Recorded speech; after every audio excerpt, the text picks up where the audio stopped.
anak-anak ibu semua, apa kabar? Ibu harap anak-anak dalam keadaan sehat selalu, tetap semangat untuk belajar walaupun dari rumah. Pada video kali ini, ibu akan menyampaikan materi pembelajaran tema 2 yang berjudul Selalu Berhemat Energi dan subtema 1 Sumber Energi. Energi sangat penting bagi kebutuhan makhluk hidup di bumi. Tahukah anak-anak sebenarnya apa sih itu energi? Nah, energi sebenarnya merupakan kemampuan atau kekuatan yang mendukung manusia untuk melakukan suatu hal. Jadi, segala sesuatu yang menghasilkan energi itu kita namakan sumber energi. Tahukah anak-anak apa saja sih contoh-contoh sumber energi yang ada di sekitar kita? Pertama, matahari, lalu angin, makanan, listrik, baterai, dan banyak lagi yang lainnya. Matahari merupakan sumber paling besar yang ada di bumi. Nah, matahari menyediakan 2 energi. Yang pertama, energi panas dan energi cahaya. Makanya matahari dapat menerangi bumi kita. Lalu, perhatikanlah gambar ibu berikut ini. Nah, dari gambar tersebut, kita bisa mengamati berbagai macam kegiatan dan pemanfaatan sumber energi matahari. Pertama, kita bisa lihat ada seorang ibu yang sedang menjemur pakaian, di mana ibu tersebut memanfaatkan sumber energi matahari untuk mengeringkan pakaiannya. Lalu juga kita bisa amati ada seorang bayi yang dijemur pada saat pagi hari di bawah sinar matahari, yang mana nanti sinar matahari tersebut akan membantu kesehatan tulang bayi tersebut. Nah, tahukah anak-anak kalau sinar matahari juga banyak menghasilkan vitamin D loh, bagus untuk kesehatan tubuh kita. Ingat ya, sinar matahari pagi. Nah, lalu kamu bisa amati juga di sana ada pohon atau tanaman. Nah, di mana pohon atau tanaman itu juga memanfaatkan sinar matahari untuk membantu proses fotosintesisnya. Nah, apa itu proses fotosintesis? Kalian pasti masih ingat, itu adalah proses memasak makanan pada tumbuhan. Apa sajakah pemanfaatan sumber energi lainnya dari selain gambar yang kita lihat tadi? Sebenarnya banyak loh, bisa untuk menjemur padi atau menjemur bahan makanan seperti kerupuk, atau menjemur ikan asin, atau bisa dimanfaatkan dalam proses pembuatan garam, bisa juga dimanfaatkan sebagai pembangkit listrik tenaga surya dengan menggunakan sebuah alat yang namanya papan panel. Kira-kira ada nggak sih sumber energi lain selain matahari? Banyak tentunya. Yang kita rasakan di sekitar lingkungan kita yaitu angin. Angin merupakan udara yang bergerak. Angin itu adalah sumber energi yang jumlahnya banyak tersedia di bumi dan terdapat di mana saja. Nah, untuk apa sajakah sumber energi angin ini dimanfaatkan oleh manusia? Pertama, kita bisa lihat sebagai penggerak perahu layar. Nah, bagi yang sudah sering main ke pantai atau ke laut, pasti kalian pernah lihat perahu layar ya. Nah, tujuannya layar itu dibuat agar mempermudah gerak perahunya karena dibantu oleh energi gerak yang dikeluarkan oleh angin. Kemudian, energi gerak yang dihasilkan oleh angin juga dapat dimanfaatkan untuk menggerakkan kincir angin, di mana kincir angin itu nantinya akan membantu untuk menghidupkan mesin penggiling gandum atau mesin penumbuk padi, atau bisa juga kincir angin dihubungkan ke mesin generator yang nantinya akan membantu sebagai pembangkit listrik tenaga angin. Energi panas matahari dan energi gerak yang dikeluarkan oleh angin itu adalah sumber daya alam yang melimpah, dan kita harus sangat bersyukur karena tersedianya di bumi itu sangat melimpah dan tersedia kapan saja.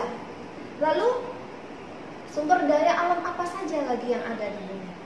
Kita akan bahas sampai tuntas nanti. Tapi sebelumnya kita harus tahu dulu apa sebenarnya sumber daya alam. Pastinya anak-anak ibu pernah dengar sumber daya alam. Ya, kira-kira apa sih sumber daya alam? Nah, sumber daya alam adalah segala sesuatu yang ada di alam yang bisa dimanfaatkan untuk memenuhi kebutuhan hidup manusia. Nah, sebenarnya sumber daya alam itu dibagi lagi menjadi dua, ya. Pertama, sumber daya alam yang dapat diperbaharui dan sumber daya alam yang tidak dapat diperbaharui. Apakah sumber daya alam yang dapat diperbaharui itu? Yaitu sumber daya alam yang jika dipakai terus-menerus dia bisa dihasilkan kembali. Apa sih contohnya? Pertama, hewan, tumbuhan, lalu matahari, angin, air, dan banyak lagi yang lainnya. Masuk pada bagian yang kedua, yaitu sumber daya alam yang tidak dapat diperbaharui. Maksudnya, sumber daya alam ini tidak akan bisa dihasilkan lagi jika terus-menerus digunakan, karena ketersediaannya terbatas. Nah, sebenarnya untuk menghasilkan sumber daya alam ini lagi, dia butuh waktu yang sangat panjang, bahkan jutaan tahun. Makanya dia dikategorikan sebagai sumber daya alam yang tidak dapat diperbaharui. Apa saja contohnya? Kita bisa lihat minyak bumi, bisa juga batu bara, lalu berbagai macam bahan tambang seperti besi, emas, perak, dan yang lainnya. Lalu sumber daya alam di Indonesia sebenarnya itu sangat melimpah karena kondisi alam di Indonesia memiliki kondisi yang berbeda-beda sehingga hasil sumber daya alamnya juga beraneka ragam. Nah, kalau kita lihat dari kondisi alamnya, sumber daya alam itu bisa dikelompokkan lagi menjadi 4. Pertama, sumber daya laut, yaitu sumber daya yang terdapat di laut. Apa saja contohnya? Nah, banyak. Kalau ini berbagai macam jenis ikan laut, juga seperti rumput laut, kerang laut, udang, mutiara, dan banyak lagi yang lainnya. Lalu kalau dilihat dari kondisi lainnya, sumber daya alam juga bisa menjadi sumber daya sungai, yaitu sumber daya yang terdapat di sungai, yaitu hasilnya bisa berbagai macam jenis ikan sungai atau ikan air tawar. Lalu yang ketiga itu sumber daya hutan. Nah, sumber daya hutan ini tentunya adalah sumber daya yang terdapat di hutan. Contohnya kayu. Tapi ingat ya, kayu yang diambil adalah kayu yang usianya sudah tua. Nah, atau dengan sistem tebang pilih ya. Lalu bisa juga kita temukan hasil dari hutan itu damar, kemudian rotan, bambu, dan lain-lain sebagainya.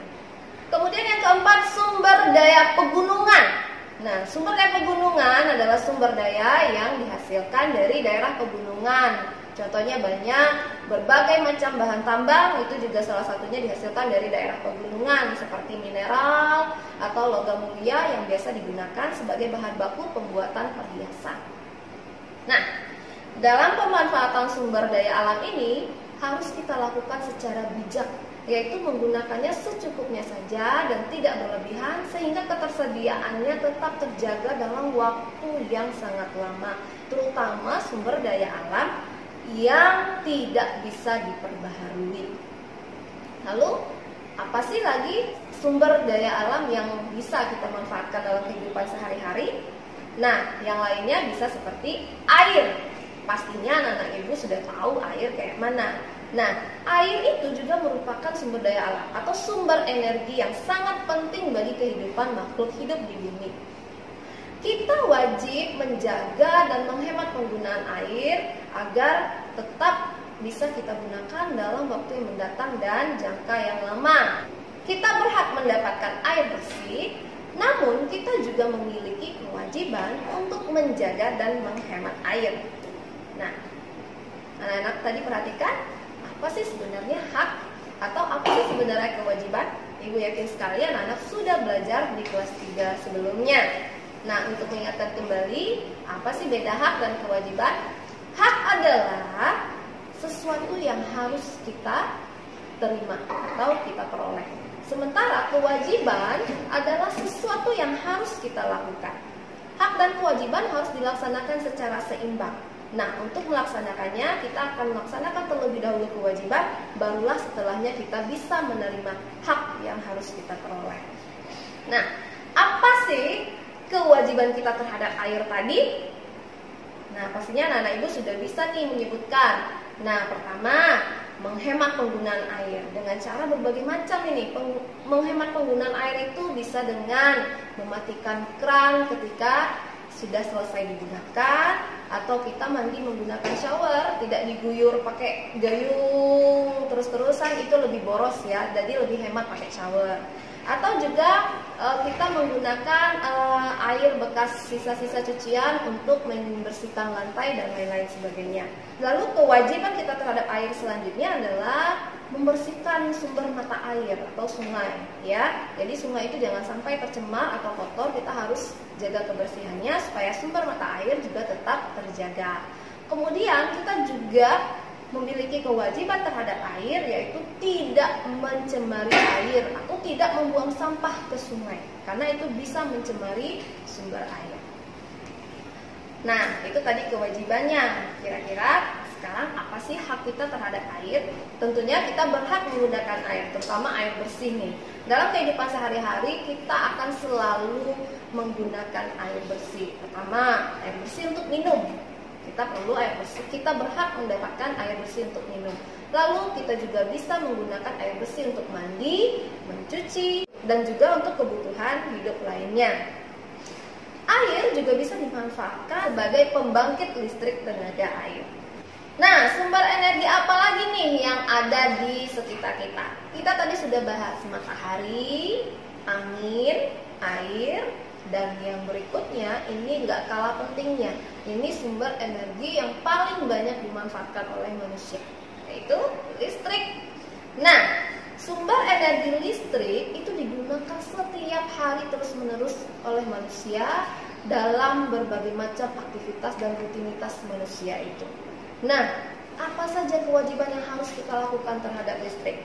Pertama, menggunakan energi listrik sesuai dengan kebutuhan atau kita menghemat penggunaan listrik. Mematikan lampu ruangan jika ruangannya tidak digunakan, mematikan kipas jika sudah selesai, dan elektronik lainnya dimatikan ketika kita sudah selesai menggunakannya. Lalu kewajiban kita berikutnya adalah melaksanakan pengamanan terhadap bahaya yang timbul akibat listrik. Nah, hati-hati loh kalau pegang kabel listrik atau steker listrik atau colokan listrik, itu dipastikan tangan kita kering ya, atau tidak boleh terjangkau oleh adik-adik kamu yang masih usianya belum paham, belum mengerti ya gimana cara menggunakan listrik. Nah, itu tolong diperhatikan keamanan penggunaan listrik. Lalu kewajiban kita yang ketiga tentunya adalah membayar tagihan listrik tepat waktu. Ketika kita sudah menggunakan listrik, kita wajib membayar tagihan listrik kita. Kemudian hak-hak kita terhadap listrik yaitu kita bisa menggunakan listrik kapan saja ya, tentunya dengan memperhatikan penggunaan listrik secara hemat. Lalu mendapatkan listrik dengan harga yang wajar ya, dengan harga yang memang sudah ditetapkan oleh standar PLN kalau di negara kita. Kemudian hak kita terhadap listrik juga adalah mendapatkan pelayanan listrik nih. Jika ada gangguan listrik yang terjadi di rumah kamu, kamu juga berhak memperoleh pelayanan dari perusahaan listriknya. Nah, itu tadi berbagai macam sumber energi yang sudah kita bahas. Berikut juga kewajibannya dan hak apa saja yang kita peroleh. Sumber energi apa lagi nih kira-kira yang akan kita bahas berikutnya? Nah, sumber energi yang berperan penting juga dalam kehidupan sehari-hari yaitu adalah minyak bumi. Nah, kamu tahu kendaraan kamu atau motor, mobil itu bisa berjalan karena apa? Nah, salah satunya karena diisi oleh bensin atau salah satu hasil produk minyak bumi. Manusia melakukan aktivitas atau rutinitasnya setiap hari itu sangat ketergantungan dengan minyak bumi. Minyak bumi merupakan sumber energi yang tidak dapat diperbaharui. Oleh sebab itu, kita juga sangat wajib menghemat penggunaannya. Oke, coba anak-anak perhatikan dulu teks ibu berikut ini. Minyak bumi adalah bahan bakar fosil yang berbentuk cairan kental, berwarna coklat atau kehijauan yang mudah terbakar. Minyak bumi merupakan sumber energi utama dalam kehidupan manusia. Minyak bumi terbentuk dari bahan renik yang tertimbun jutaan tahun yang lalu dengan tekanan dan suhu yang tinggi. Sisa-sisa tumbuhan dan hewan tertimbun dalam kerak bumi. Tekanan yang hebat dari timbunan itu dan suhu yang sangat ekstrim selama jutaan tahun membuat semuanya mencair dan terbentuklah minyak bumi. Nah, anak-anak sudah perhatikan teks tadi, kira-kira apa sih yang diceritakan, intinya, poinnya, atau gagasan utamanya, topiknya yang diceritakan dalam teks tadi. Kita dapat menemukan topik yang dibahas dalam bacaan dengan menemukan gagasan pokok dalam teks tadi. Nah, Ibu yakin anak-anak masih ingat gagasan pokok itu apa? Karena Ibu nggak akan menjelaskan lagi di sini.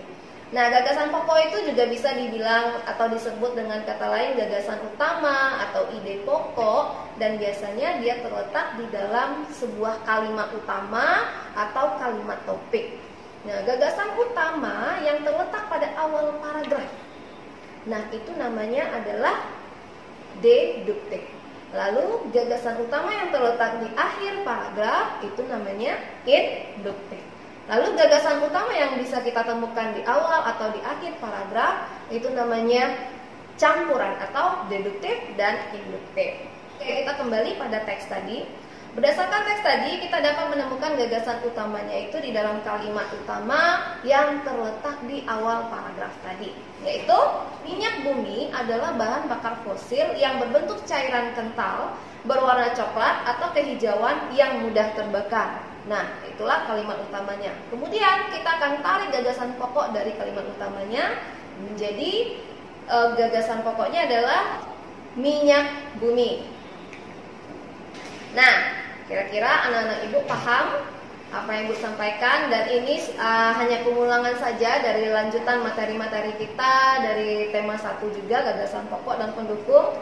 Ibu rasa di tema 2 ini anak-anak sudah lebih mahir lagi dalam menemukan gagasan-gagasan utama atau pokok dalam sebuah bacaan atau paragraf. Nah, kita lanjut. Sebagai manusia, kita harus menghemat dan mengelola sumber-sumber energi untuk kelangsungan kehidupan di bumi. Begitu juga dengan tanaman. Kita harus bisa mengelola tanaman dengan baik. Salah satu tanaman yang banyak dimanfaatkan dalam kehidupan sehari-hari adalah jagung. Tentunya anak-anak sudah sangat kenal dengan tanaman satu ini, jagung ya. Ada juga yang punya makanan favorit atau buah-buahan favoritnya adalah jagung ya. Nah, apakah anak pernah melakukan aktivitas bertanam jagung? Untuk menyemangati kamu bertanam jagung, kita akan dengarkan lagu tentang menanam jagung berikut ini.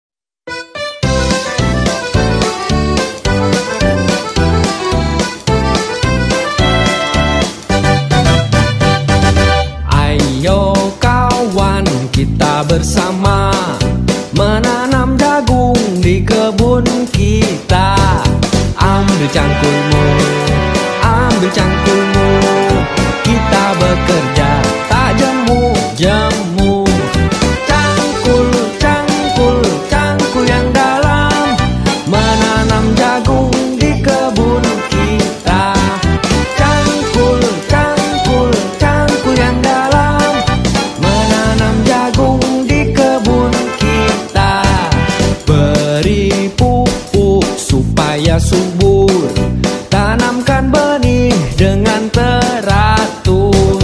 Jagungnya besar, lebat buahnya, tentu berguna untuk semua. Cangkul, cangkul, cangkul yang dalam, menanam jagung di kebun kita. Cangkul, cangkul, cangkul yang dalam, menanam jagung di kebun kita.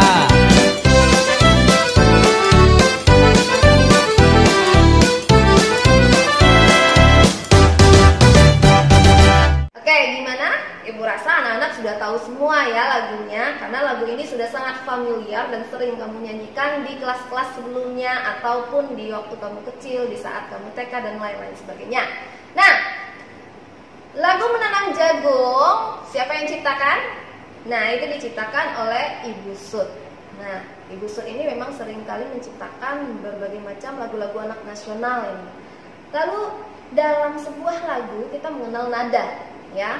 Nada itu ada nada yang rendah, yang biasanya notasi angkanya ditandai dengan tanda titik di bawah notasi angkanya. Kemudian ada juga nada sedang, di mana notasi angka nada sedang tidak ada diberikan tanda titik. Lalu ada lagi nada tinggi, itu notasi angkanya ditandai dengan tanda titik di atas angkanya. Jika tiga jenis nada tadi digabungkan, ya, dari nada rendah, nada sedang, dan nada tinggi, maka semakin ke kanan dinyanyikan nadanya akan semakin tinggi. Selain tinggi rendah nada, dalam sebuah lagu yang perlu diperhatikan adalah birama. Nah, birama ini adalah salah satu unsur seni musik berupa ketukan ataupun ayunan berulang-ulang secara teratur dan dalam waktu yang sama. Birama biasanya ditulis berbentuk pecahan dalam teks lagunya, yang biasanya kamu bisa lihat di sebelah kanan atas teks lagu. Nah, birama itu ada berbagai macam jenisnya. Pertama, contohnya birama 2/4. Nah, artinya birama ini terdiri dari 2 ketukan, di mana 1 ketukan nilainya 1/4. Ada juga birama 4/4. Nah, itu artinya birama ini terdiri dari 4 ketukan, di mana 1 ketukannya terdiri dari 1/4. Kalau anak ibu menemukan tanda seperti ini, oke, itu artinya kedua nada tadi dinyanyikan dalam 1 ketukan, di mana masing-masing nadanya memiliki nilai 1/8. Nah, dalam menyanyikan lagu harus kita sesuaikan juga dengan iramanya, pastinya ya. Ada iramanya yang cepat, ada yang lambat. Nah, cepat lambatnya lagu pada saat dinyanyikan itu namanya tempo. Nah, alat untuk mengukur kecepatan tempo atau tempo lagu ini nama alatnya itu adalah metronom. Nah, anak-anak bisa perhatikan kira-kira gambarnya seperti ini ya. Nah, tanda tempo secara umum itu dikelompokkan menjadi 3. Pertama, tempo cepat atau biasanya dikenal dengan allegro. Lalu tempo sedang atau moderato, dan tempo lambat atau largo. Dari setiap kelompok banyak lagi pembagian-pembagian lainnya yang anak-anak bisa lebih dalami di buku LKS kalian masing-masing. Kira-kira anak-anak bisa nggak ya menyanyikan Menanam Jagungnya dengan nada yang tepat dan tempo yang benar? Nah, latihan di rumah ya. Itu tadi pelajaran kita di tema 2, subtema 1 minggu ini. Nah, ibu yakin anak-anak bisa mengikuti pelajarannya dengan menyenangkan dari rumah. Jangan lupa selalu jaga kesehatan, pakai masker dan cuci tangan. Sampai jumpa lagi di video ibu selanjutnya, dan terima kasih.